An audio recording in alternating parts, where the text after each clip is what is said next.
Hello everyone, welcome to Sanmarga classes. ಚಲನೆಯ ಪಾಠದ 11ನೇ ಪ್ರಶ್ನೆ. ಚಲನೆಯ ಸರಳ ವಿಧ ಯಾವುದು? ಚಲನೆಯಲ್ಲಿ ಬೇರೆ ಬೇರೆ ರೀತಿಯಾದಂತಹ ವಿಧ ಇದೆ, ಅದರಲ್ಲಿ ಸರಳ ವಿಧ ಯಾವುದು?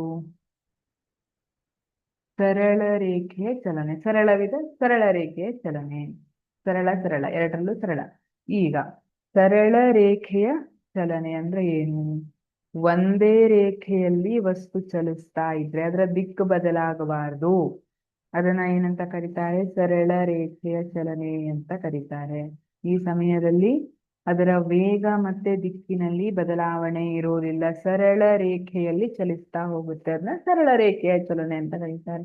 ಉದಾಹರಣೆಗೆ, ಒಂದು ಕಾರ್ ಸರಳ ರೇಖೆಯಲ್ಲಿ, ಕರ್ವಿಂಗ್ ಗಿರ್ವಿಂಗ್ ಎಲ್ಲ ಏನಿರಬಾರ್ದು, ಸ್ಟ್ರೇಟ್ ರೋಡ್ ಅಲ್ಲಿ ಹೋಗ್ತಾ ಇರಬೇಕು.